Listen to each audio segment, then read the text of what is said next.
Bonjour Sylvie. Ça va? Ça va et toi? Bah ça va.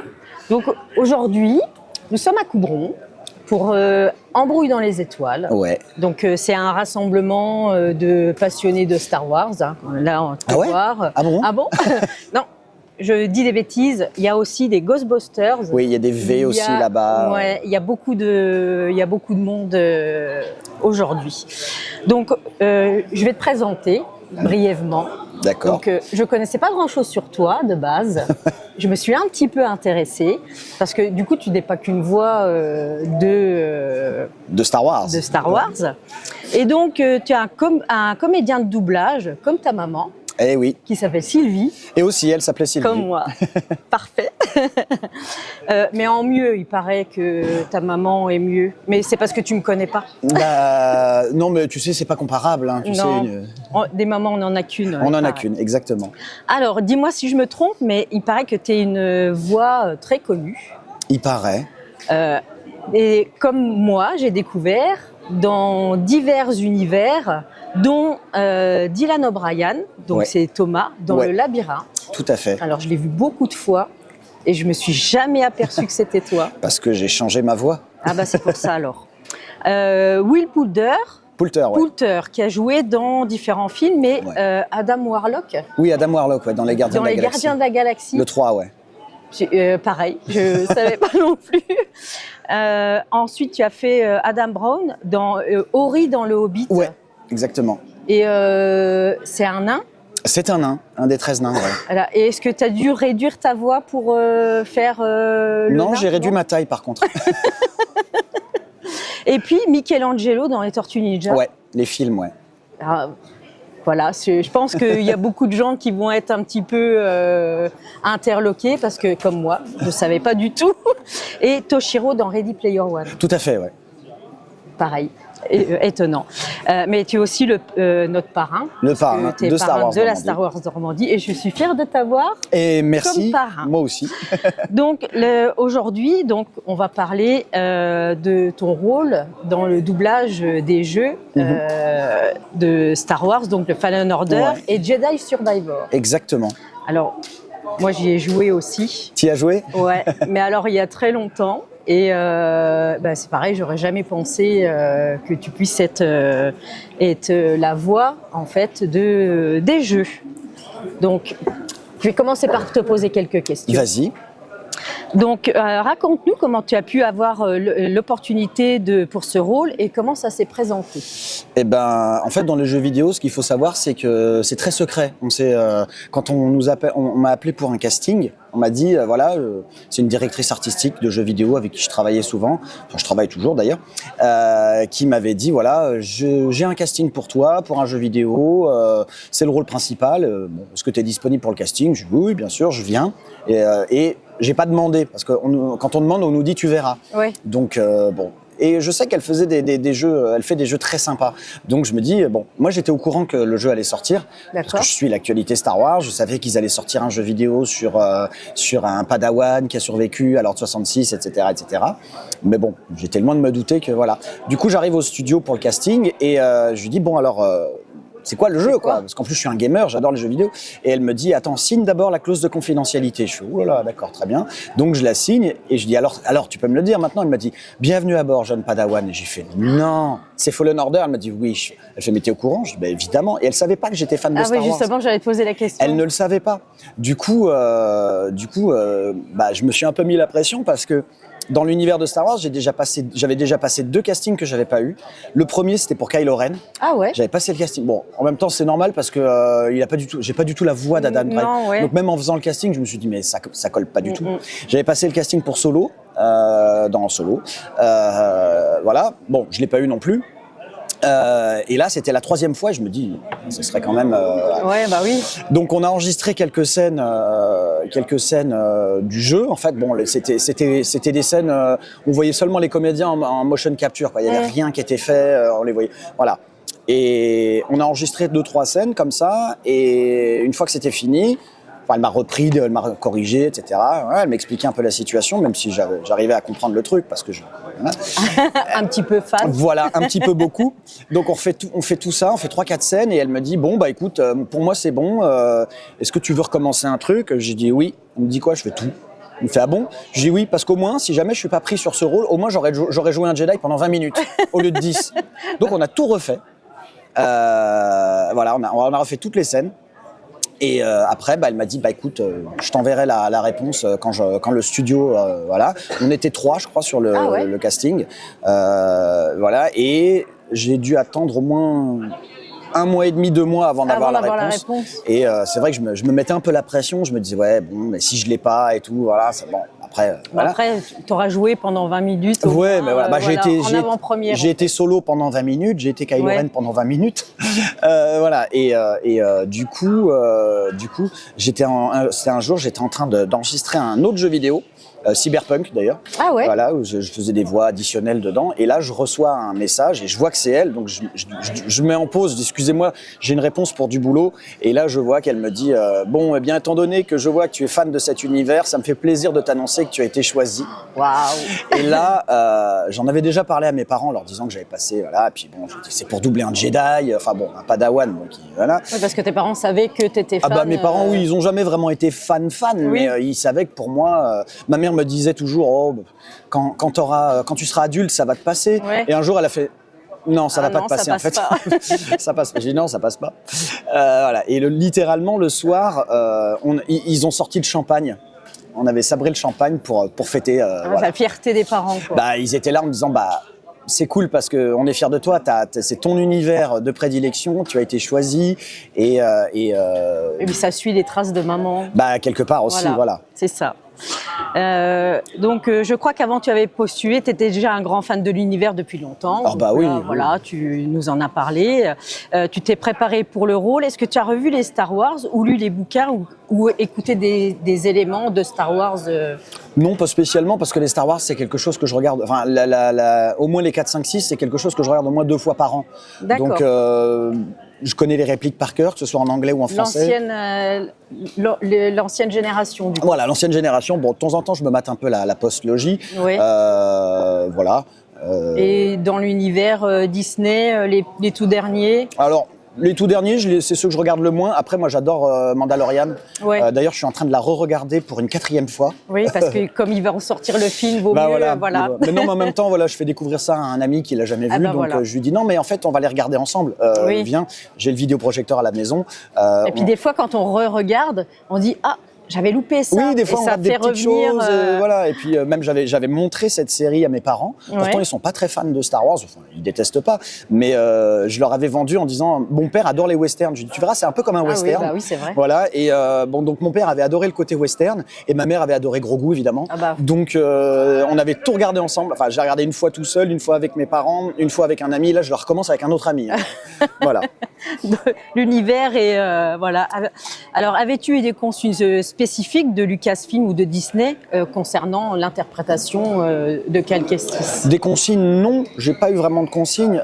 Seulement, il y avait des fois, il y avait des petits couacs sur les prononciations. Comme la directrice artistique du jeu connaissait Star Wars, mais pas aussi bien que moi. Des fois, elle savait pas si on devait dire chasseur TIE ou TIE Fighter. Moi, elle me dit, on dit pas chasseur TIE. Je dis non. Elle me fait, t'es sûr? Oui, certain. Je lui dis, bien sûr que je suis sûr. Quand il s'agit de Star Wars, je suis toujours sûr. Donc voilà, des choses comme ça, des prononciations, voilà. Mais sinon, non, on n'a pas eu de consigne. Je sais qu'à un moment, il y a les gens d'Electronic Arts qui nous ont écoutés, qui sont venus sur Skype et qui ont assisté à une séance à distance. Je crois si je dis pas de bêtises, je crois qu'ils étaient en Pologne. Je crois que c'est ça, hein. ou en Hongrie, non, je sais plus. Enfin bref, dans un pays européen de l'Est. Et ils étaient venus, ils écoutaient un peu, voilà. Et ils avaient l'air contents, donc. Alors, s'ils étaient contents, tout va bien. Mais c'est vrai que ça met toujours une petite pression. Même moi, je me dis, si ça se trouve, ils vont pas aimer ce que je vais faire et ils vont me remplacer. Non, en fait, pas du tout. Est-ce que tu peux nous expliquer une journée de tournage, de doublage, quand tu arrives au studio, comment ça se passe? C'est assez classique, somme toute. On arrive au studio, en général, on commence à 9h30. Moi j'arrive en général vers 9h15 pour prendre un café. Alors ça peut se découper en 2 demi-journées. Là, je sais que sur le premier jeu, c'était des journées complètes. Et c'est vrai que c'est très fatigant, oui. Parce que on est tout seul au micro, on n'a pas forcément toujours les éléments visuels, voilà. On entend des répliques. Et il faut enchaîner toute la journée, quoi. Et c'est vrai que maintenant ils ont un peu changé ça, justement, comme ils voient que ça fatigue un peu les comédiens. Ils font plutôt en général soit le matin, soit l'après-midi. Évidemment. L'univers Star Wars, forcément. Voilà.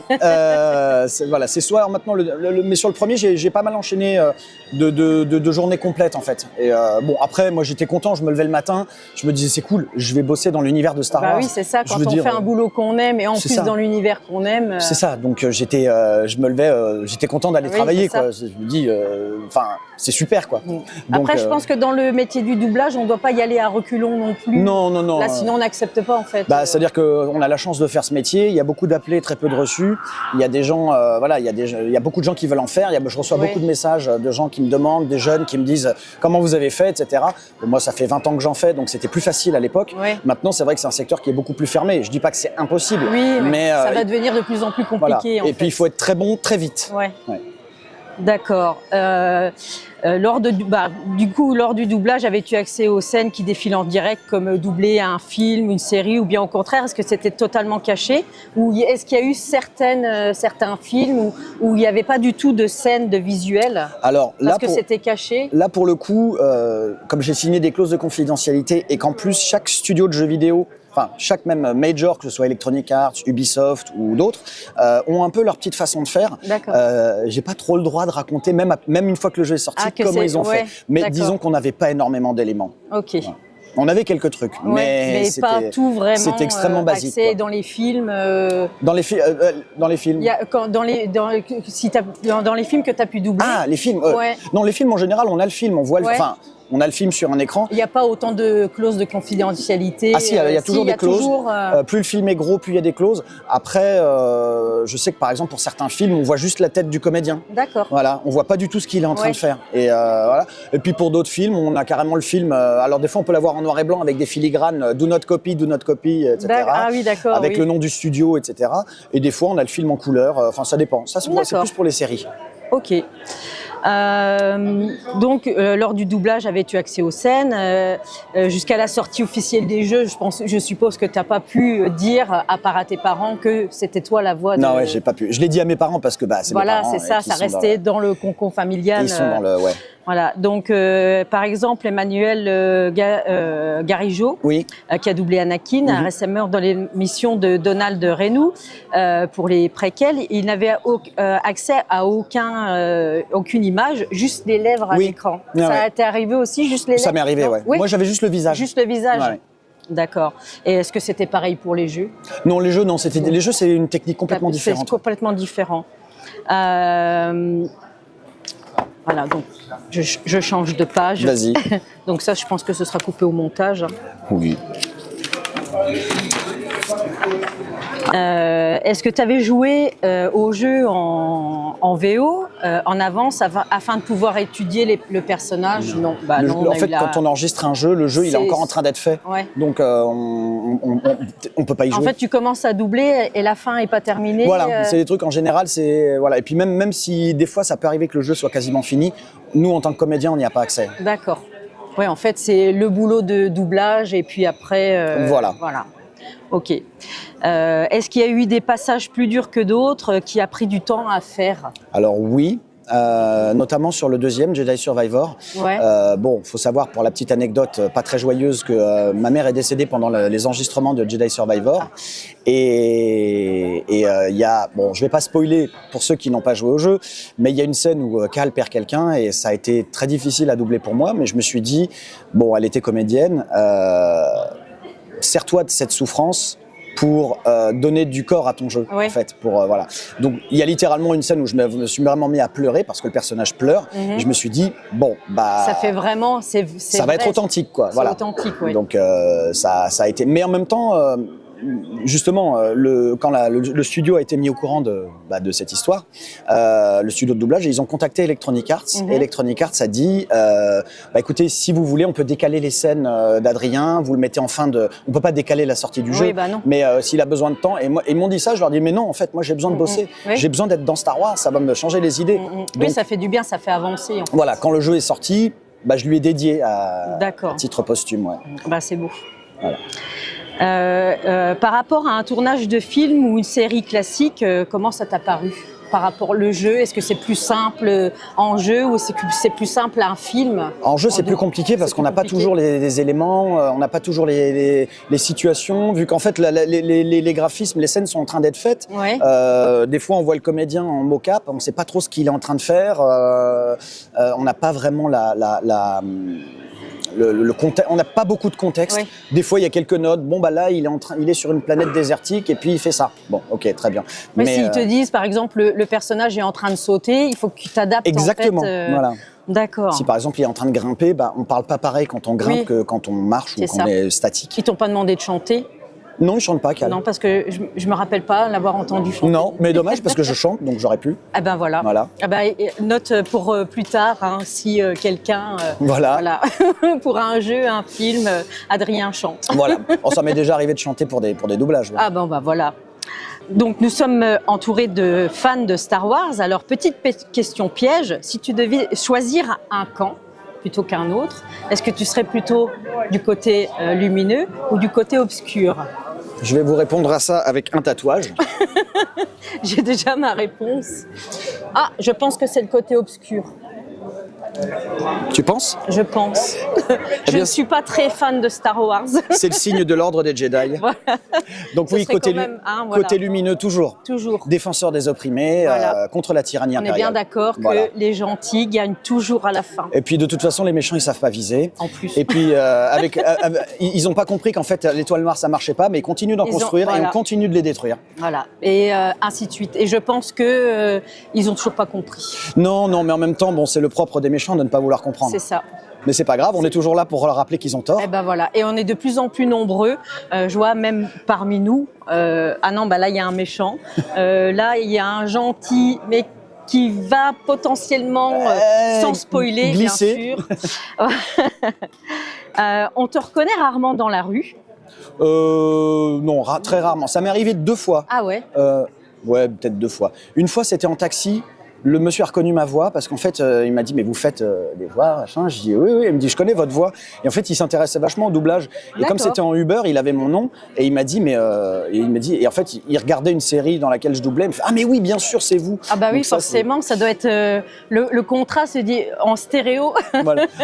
Sinon, oui, on me reconnaît pas mon visage en dehors des conventions. Oui. Voilà. Ou sinon, ça m'est arrivé une fois. J'étais à Lyon. J'achète une paire de chaussures et le vendeur me dit ah mais vous avez une voix off. Et je lui dis oui, c'est mon métier. Il me dit ah oui, vous faites quoi? Et je lui dis vous jouez aux jeux vidéo? Il me fait bien sûr. Calquestis, voyons. Et là je dis ah ok. Vous avez fait quoi d'autre? Je dis vous connaissez la série Sex Education? Il me dit oui. Il fait, ah mais oui, Otis. Voilà, donc il a sorti les noms. Sinon ça m'est arrivé d'aller dans des magasins geeks sur Paris parce que je vais souvent acheter soit des figurines ou des bandes dessinées et qu'il y a 2-3 personnes qui me reconnaissent parce que c'est des gens de la communauté. Voilà. Puis c'est vrai qu'à force de faire les interviews, de faire les conventions, on commence. Voilà. Puis les réseaux sociaux aussi. Je suis très actif sur Instagram, donc voilà. Oui, je suis. Alors, beaucoup plus jeunes, ici, rêvent peut-être de devenir comédien de doublage. Alors, Maître Larmande... Non, je ne suis pas encore maître. Pas encore. Quel conseil donnerais-tu à tes padawans?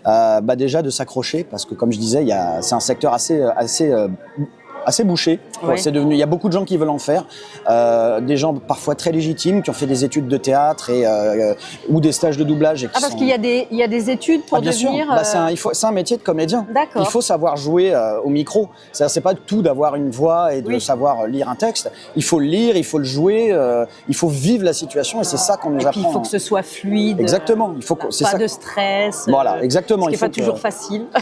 Il faut qu'on puisse tout de suite être dans la peau du personnage. Et ça, c'est ce qu'on nous apprend en cours d'art dramatique. D'accord. Donc voilà. Après, donc il y a des gens qui sont très préparés, etc. Et il y a des gens sur TikTok ou les réseaux sociaux qui s'improvisent vulgairement doubleurs et qui disent non mais moi je peux en faire. Je dis oui, enfin et non en fait non. Ils nous envoient des fois ce qu'ils font. Je dis bah en fait là tu es en train de copier quelqu'un ou alors là en fait ok tu sais lire un texte. Il n'y a pas une personnalité. Voilà. Il n'a pas sa propre personnalité. Exactement. En fait. Voilà et tu es en train de copier ou alors bah ok c'est très bien tu lis le texte t'es en place mais au niveau du jeu de comédien c'est pas ça. Oui il n'y a pas. Voilà donc pour les jeunes padawans qui voudraient s'y essayer, faites des cours d'art dramatique, faites des cours de théâtre. C'est pas obligé, c'est pas parce que vous faites des cours de théâtre que vous allez forcément faire du théâtre ou du cinéma ou ce que vous voulez, mais c'est un passage obligatoire. Voilà. Et il y a beaucoup de gens qui me disent ah mais je voudrais faire du doublage sans faire de cours de théâtre. Et je vais reprendre ce que disait Brigitte Lecordier. Eh ben si c'est comme ça, ne fais rien, n'en fais pas. Voilà, parce que moi j'explique à des gens des fois une personne en convention qui est venue me voir et qui m'a dit ah moi je voudrais en faire mais j'ai pas envie de faire de cours de théâtre. Je dis mais tu fais quoi comme métier? Il me dit je suis programmeur. Je dis bah tu vois moi tu me mettrais devant un ordinateur sans que je connaisse les lignes de code. Il me dit bah c'est pareil. Je peux pas être ébéniste sans connaître les matériaux et les outils. Ah bah non, c'est pareil. Sûr. Eh ben on peut pas être comme il y a des autodidactes mais voilà c'est pas non plus, c'est un métier. Sur les autodidactes il y en a peut-être un sur 2000 qui a le talent naturel. Mais il y a beaucoup de gens qui s'imaginent qu'ils ont l'étincelle tout de suite. C'est ça. Puis avec l'entrée de l'intelligence artificielle, je pense que ça va être encore c'est encore plus compliqué. Ouais. Ah ouais. Et t'en penses quoi? On connaît tes positions là-dessus. Oui, d'ailleurs, j'ai oublié mon badge. Touche pas à ma VF. Pascal Chemin va m'en vouloir. Désolé, Pascal. Je voulais le prendre en plus. L'intelligence artificielle, oui, c'est une menace. Et puis, il faut que le gouvernement légifère. Évidemment, le gouvernement n'en a rien à faire. Oui. Ils ont d'autres chats à fouetter. Le ministère de la Culture s'en fiche complètement de nous, malgré la pétition qui a réuni presque plus de 260 000 signatures. Mais en attendant, oui, il faut légiférer. Ah oui, parce qu'il y a des bonnes choses dans l'intelligence artificielle. Mais après, c'est un outil. C'est pour tuer un métier. Voilà. Tout le monde a besoin de vivre et on a besoin des voix, des vraies voix en fait. Disons que pour moi et pour beaucoup de collègues, l'intelligence artificielle n'a pas sa place dans l'artistique. Non. Si c'est pour remplacer parce que qu'on soit dessinateur, qu'on soit écrivain, qu'on soit parolier, qu'on soit comédien de doublage, tout ça, ça reste un art et il y a un côté humain. Et en fait, si on veut, l'intelligence, elle peut être utile dans plein de choses, mais je reprendrai un terme que j'aime beaucoup, qui vient non pas de Star Wars, mais de Star Trek, qui dit redéfinissons le progrès. C'est pas parce qu'on peut faire une chose qu'on est obligé de la faire, en fait. Oui. Voilà. Enfin, Adrien, si tu devais adresser un message au public aujourd'hui avec l'un de tes personnages préférés, les plus connus, lequel choisirais-tu? Cal Kestis, évidemment. Un petit message pour tes fans? Croyez en vos rêves. La force est avec vous. Et rendez-vous à bord du Mantis. On s'y croirait.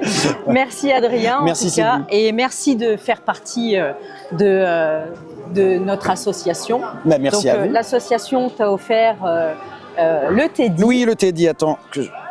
Ah, on va montrer le beau Teddy offert par l'association. Hein. Parce que... Voilà.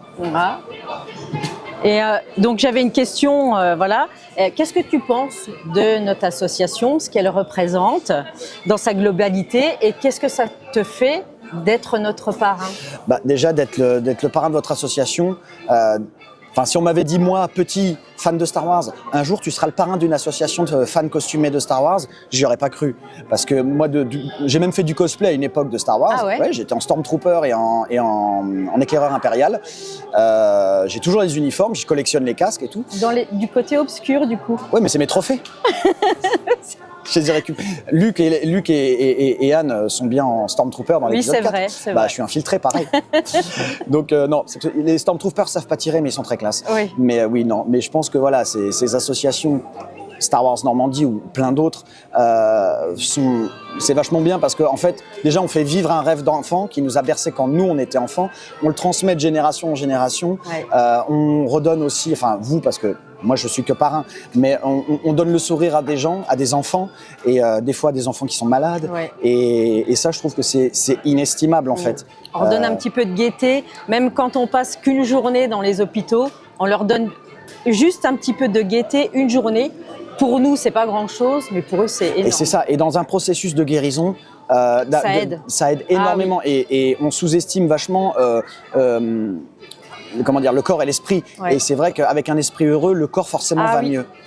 Toujours voir le positif, voir la joie apporte que du plus. Exactement. Et le négatif attire le négatif. Bien sûr, c'est comme la force. Voilà, nous, on aime apporter un petit peu de bonheur aux gens, que ce soit en convention, mais vraiment dans les hôpitaux. Et il n'y a pas que les enfants. Hein. Non, mais il y a plein de monde. Et c'est ça qui est génial, parce qu'en plus, on transmet cette passion. Moi, je vois des enfants qui sont habillés comme certains personnages de l'épisode 4, ils n'étaient pas nés du tout.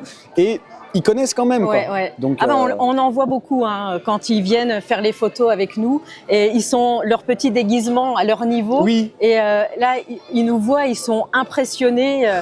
Même moi, hein, pourtant, je vais bientôt avoir 50 ans. Et je suis impressionnée par certains. Là, je vois, il y a un machin qui arrive. Lui, il me fait peur. Ah, il est pas mal, ouais. Il y a vraiment de très, très beaux cosplays. Ouais, non, mais ça, c'est génial, quoi.